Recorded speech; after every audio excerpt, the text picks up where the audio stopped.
বসুদেব করিলাম মিনতি সত্য সত্য তিরিবার কলা সত্য দেববীর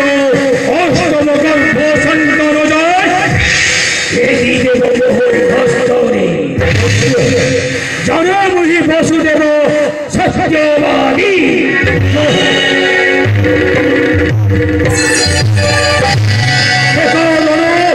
নবগিরি দেবতীকে বন্দী করি রাখিলেব অন্ধকার কারাগৃহ মধ্যে তারপরে কথা মহামন্ত্রী গতি গতি করি